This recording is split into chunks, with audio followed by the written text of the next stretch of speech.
आत्ममंथन। मध्य प्रदेश की दतिया विधानसभा सीट पर उपचुनाव में बीजेपी को मिली हार के बाद अब बीजेपी में सबसे ज्यादा अगर किसी शब्द की गूंज है तो वो शब्द है आत्ममंथन।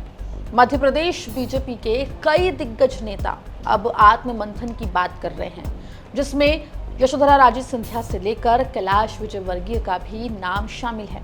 आखिर क्या कह रहे हैं दतिया में मिली हार के बाद बीजेपी के नेता और क्यों पार्टी को आत्ममंथन करने की नसीहत दे रहे हैं, विस्तार से इस रिपोर्ट में आपको हम बताएंगे। नमस्कार, आप देख रहे हैं एमपी तक और मैं हूं आपके साथ आकांक्षा ठाकुर। मध्य प्रदेश की दतिया विधानसभा सीट पर हुए उपचुनावों के नतीजों पर न सिर्फ मध्य प्रदेश बल्कि पूरे देश की निगाहें टिकी थी। ये चुनाव काफी दिलचस्प रहे क्योंकि दतिया विधानसभा सीट, जहां से नरोत्तम मिश्रा का टिकट जब बीजेपी ने काटा तब बवाल मच गया। ग्वालियर से लेकर झांसी तक का हाईवे नरोत्तम मिश्रा के समर्थकों ने जाम कर दिया। लाठियां चली, पत्थरबाजी हुई, आंसू गैस के गोले दागे गए। दतिया विधानसभा सीट पर उपचुनावों की घोषणा के बाद, जो कि निर्वाचन आयोग के द्वारा की गई थी, ये माना जा रहा था कि नरोत्तम मिश्रा को यहां से टिकट मिलेगा, वो यहां से प्रत्याशी बनाए जाएंगे। और जैसे ही राजेंद्र भारती की विधायकी शून्य की गई थी, वैसे ही आपको बता दें कि नरोत्तम मिश्रा लगातार इस सीट से कैंपेन करना शुरू कर चुके थे। लेकिन बीजेपी ने आशुतोष तिवारी को यहां से टिकट दिया, जिसके बाद हमने एक पूरा ड्रामेटिक एपिसोड देखा। नरोत्तम मिश्रा समर्थकों का बवाल, उसके बाद उन्हें मनाने की कोशिश जो कि भोपाल में की गई, जिसके बाद आपको बता दें कि जब 13 जुलाई को आशुतोष तिवारी का नामांकन दर्ज हुआ, तब नरोत्तम मिश्रा ने सभा में मंच पर ये कहा कि वो हर घर जाकर शीश नवाएंगे और सभी से, दतियावासियों से आशुतोष तिवारी के लिए वोट मांगेंगे। और ये होता भी दिखाई दिया। नरोत्तम मिश्रा लगातार 16 जुलाई से 28 जुलाई तक आशुतोष तिवारी के लिए कैंपेन करते हुए दिखाई दिए, घर घर जाते हुए उनके लिए वोट मांगते हुए दिखाई दिए। लेकिन जब 3 अगस्त को दतिया विधानसभा सीट पर हुए उपचुनावों के नतीजे आए तो बीजेपी एक तरीके से सख्ते में आ गई, क्योंकि जो नतीजे थे वो बीजेपी की उम्मीद से विपरीत थे। ना सिर्फ नरोत्तम मिश्रा जो है वो आशुतोष तिवारी के लिए वोट मांग रहे थे, बल्कि मध्य प्रदेश के मुख्यमंत्री डॉक्टर मोहन यादव के लगातार दतिया में दौरे हुए। 3 केंद्रीय मंत्रियों ने दतिया में सभाएं की।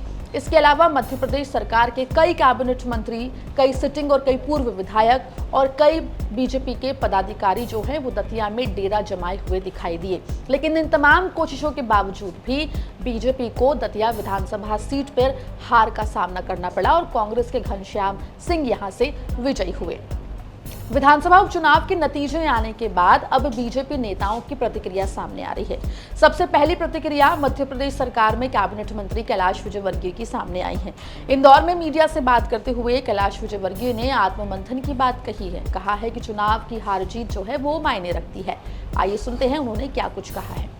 इसीलिए जहाँ भी हम पेड़ लगा रहे हैं वहाँ फेंसिंग की व्यवस्था भी कर रहे हैं, पानी की व्यवस्था भी कर रहे हैं। तो मुझे उम्मीद है कि इंदौर शहर ग्रीन शहर कहलाएगा। क्लीन शहर तो है ही, पर अब ग्रीन शहर भी कहलाएगा। भाई साहब, आज जो चुनाव परिणाम सामने आए हैं, उन परिणामों को आप कैसे देखते हैं पार्टी की दृष्टि से? देखिए, उपचुनाव का कोई बहुत ज़्यादा महत्व होता नहीं है, पर फिर भी हार हार होती है, जीत जीत होती है। और हमारे प्रदेश अध्यक्ष ने कहा कि हम इसके ऊपर चिंतन करेंगे।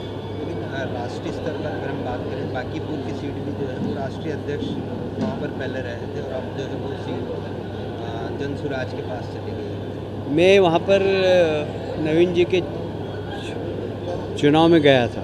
वो नवीन जी की पर्सनल सीट थी, उनके व्यवहार की सीट थी, और इसलिए जब नवीन जी नहीं लड़े, नितिन नवीन जी, तो वहाँ पर थोड़ा सा रिजल्ट गड़बड़ा गया। पर मुझे लगता है कि व्यक्ति आधारित सीटों में इस प्रकार की घटनाएं हो जाए। इसके अलावा बीजेपी की नेता यशोधरा राजे सिंधिया ने सोशल मीडिया प्लेटफॉर्म एक्स पर लिखा है, आत्ममंथन का समय। वहीं दूसरी ओर आपको बता दें कि मध्य प्रदेश बीजेपी के अध्यक्ष हेमंत खंडेलवाल का भी 3 अगस्त को देर रात एक बयान सामने आया था, जिसमें उन्होंने कहा था कि पार्टी में जिसने भी पार्टी विरोधी काम किया है या फिर अनुशासनहीनता की है, उसके ऊपर भी एक्शन लेती हुई पार्टी दिखाई देगी। लेकिन फिलहाल जो तस्वीर नजर आ रही है दतिया उपचुनाव में बीजेपी की हार के बाद, अब बीजेपी के पुराने और जो सीनियर नेता हैं वो लगातार आत्ममंथन की बात कहते हुए दिखाई दे रहे हैं। मध्य प्रदेश का बीजेपी संगठन क्या इन नेताओं की बात सुनता है?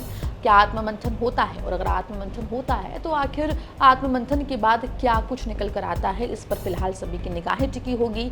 फिलहाल दतिया में बीजेपी की हार के बाद बीजेपी के तमाम दिग्गज नेता, सीनियर नेता खास तौर पे बीजेपी को आत्ममंथन करने की नसीहत देते हुए दिखाई दे रही हैं। आने वाले वक्त में इस पूरी हार को लेकर क्या मंथन होता है और क्या कुछ और निकलकर सामने आता है, क्योंकि कई नेता जो हैं वो भीतर घात का आरोप लगाते हुए भी दिखाई दे रहे हैं। ऐसे में ये देखना होगा कि क्या बीजेपी इस पूरे मामले में आगे एक्शन लेती हुई मध्य प्रदेश में खास तौर पर दिखाई देती है।